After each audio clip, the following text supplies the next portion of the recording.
every touch point with the customer will completely change, right? Every homepage, every app will look different in the future. Companies need to start now, like rethinking how will my app look like. It is not a menu anymore where I need to click 7 times in order to get where I want to be.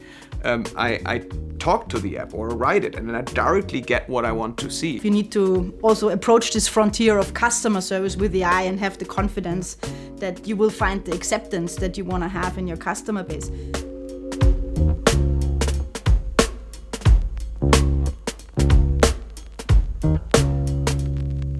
Agnes, very excited to be here with you today. I still remember, I think it was one of your first weeks as the CEO of Microsoft Germany when you joined us at Wave, our own conference. We had a talk on stage and we said, let's do another talk. We want to talk a bit about what is happening in AI, how enterprises adopt AI, and you're talking a lot about frontier firms, right? And a lot of companies are still stuck in pilot mode. There is research out there that 84% of companies stuck in pilot mode, they can't actually scale it throughout their enterprise. What do you think is the difference between frontier firms that actually can scale and the firms that are not yet there? It's great to have this conversation because actually so much has happened since the Wave conference, right? Also on the technology side. And also if you look what is possible. I mean, we talk about frontier firms, as you said, as organizations that actually manage to push the boundaries of what is possible and really think of AI not just as a set of pilots and a couple of safe use cases with little impact, but kind of adopt AI as an operating system for the entire organization. And there's a lot that kind of needs to be thought through when you do this. I mean, you have to think about kind of the objective, the vision that you have in the long term. You think culture, skills, the stack that you need, security, responsibility, skills. I mean, it really is an end-to-end foundation that you basically need to build. And with the technology moving so fast, we also see that there's more and more difference between those organizations, those companies that kind of go all in and embrace it as an operating system. And those, like you say, kind of get stuck in this vicious circle of let's pilot another thing and let's work up a bit of confidence. And I really just can advocate to say, look for those out there that spearhead all of this and, get the shortcut to this confidence moment. But with the work you guys are doing, I mean, there is many good examples that you see. And I think you have quite a good understanding of what it takes to be a leader in AI. I mean, maybe you can share also a little bit of, your experiences and your best practices that you see in the market. Yeah, and I fully agree with you. And what we are seeing, there are always 2 components of it. The one is the technical infrastructure, right? In the beginning, we saw that everyone just started to build and prompt agents, and then they said, let's try it out with them. But in the end, you need a real life cycle of like building agents, then testing them before you put them into production. Like you need simulation and evaluation.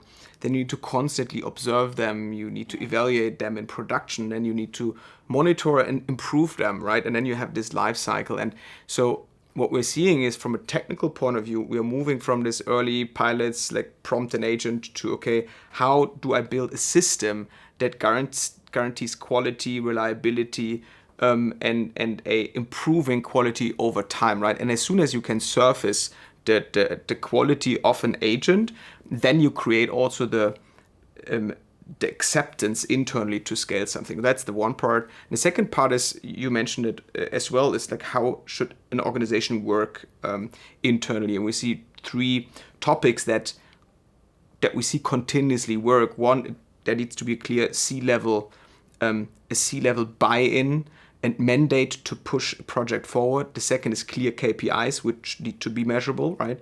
And the third is a team, a cross-functional team that can drive an AI initiative, not just in a pilot, but also into scale. And if the technical and the organization part, I believe then the frontier firm can really push the boundaries, right? Maybe, and I touched upon that shortly, at the beginning, we talked a lot about internal cases, back office automation. And now we're seeing that agents are also moving to the customer touch points where the margin of error is significantly lower than internal, right? What do you see from a development of use cases, and where do those frontier firms go? What do you see there? Yeah, I think that's really spot on what you say about kind of you need to also approach this frontier of customer service with AI and have the confidence that you will find the acceptance that you want to have in your customer base.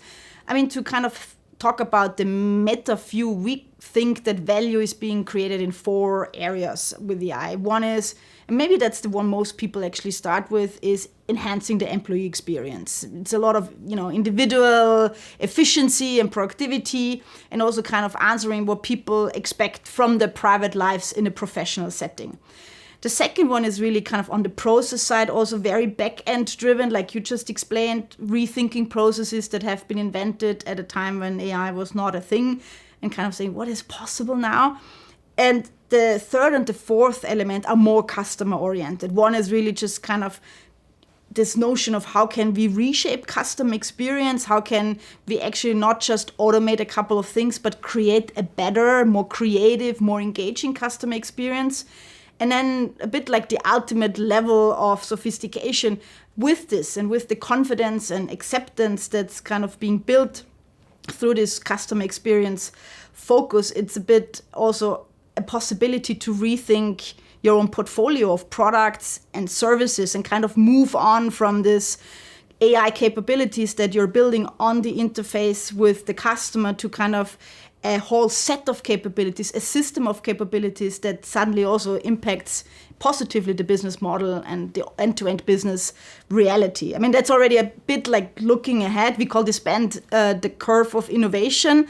I don't know if this is something that you also see already in the reality or more like a thing in the future, but that's kind of like the direction, I think. I fully agree. And I think we see that left and right starting, right? We believe in our field of customer experience and customer engagement, everyone started with customer service because it's a very straightforward case to bring agentic AI into production, right?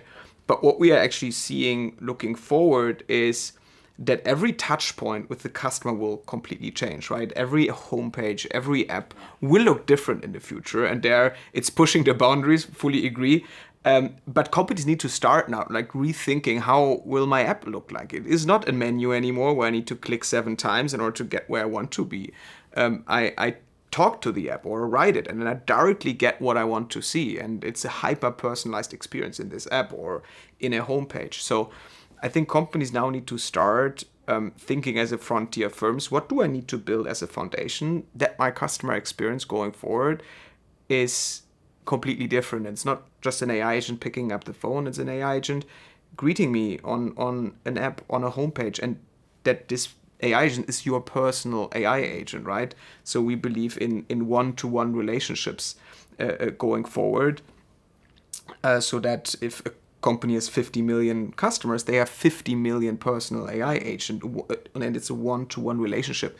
And if you're thinking about this one-to-one relationship, we're not talking about efficiency gains anymore, right? We're talking about elevating customer experience to a level that was not possible in the past because one-to-one is way too expensive, right? With AI, it actually is possible going forward. Yeah, super fascinating. And I kind of like this innovation on a totally different scale and in an individualization that, as you say, in the past might have been kind of something we dream of, but just not possible in the technical realm. And now we're at a point where this becomes reality at scale. I think that's super fascinating. When I just kind of translate this, I mean, from a Microsoft point of view, also, if we look at how we collaborate together, I mean, providing the infrastructure, providing like the technological foundation, in order to make all of this happen, I think what we see as the next kind of focus areas, one is to also be clear we have arrived in a multimodal world. I mean, there are, different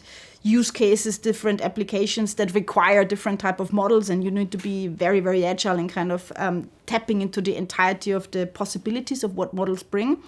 The other one is, you do kind of customer experience at scale, you need acceptance at scale, and you need security at scale, because that is a direct relationship with acceptance, obviously, and kind of automating that in a world where security has all facets of AI, also the negative side, obviously, I think is the other key element that's going to be super important. And then the third one, I mean, you talk about one individual agent for 15 million customers possibly, right?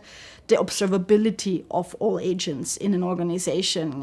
What do they do? Do they have an identity? Can we see where they're going? Do they perform? All of that.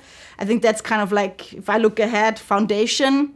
That's what is also going to be super, super relevant the next couple of, what is the right time frame to think about in AI? Weeks, months? Exactly. I don't know, every week, quarters? everything is different. But I agree that, and then we're coming back to this life cycle, right? Observability is so important. Companies in the future will have so many agents doing things within an enterprise that you need to continue to observe them very, very well. Or a lot of companies need to start actually observing them. And I had a conversation lately where one enterprise decision maker said, hey, software will be so easy in the future. I said, well, it probably will be more complex because in the past you had deterministic software, like you build it and then it worked how you build it. But now you have agents that are connected to your infrastructure and they are operating on your behalf. So you need to have a very complex observability, security, a governance model in order to let them do their job, and you will be a better enterprise with those agents. But you need to have the infrastructure in place in order to make it a successful, reliable, and secure enterprise, right? And maybe that brings us to our last topic. I want to talk about today is the partnership, right? I think we both want to help every enterprise to become a frontier firm and to push the boundaries of what's possible. And I believe the infrastructure we're building on Azure and using the services of Microsoft, putting them together and bringing them to push the boundary of customer experience is what makes the difference for our joint customers. So I'm very excited about the future together. I think there's a lot of room to grow for the industry. There are a lot of companies that need to still get to be a frontier firm. So a lot of work to do for all of us, I guess. And I think together we can realize this. I like this thought of, building ecosystems, and that's a perfect example of one that I think can show how great things can happen together. I agree. Thanks, Agnes. Thank you.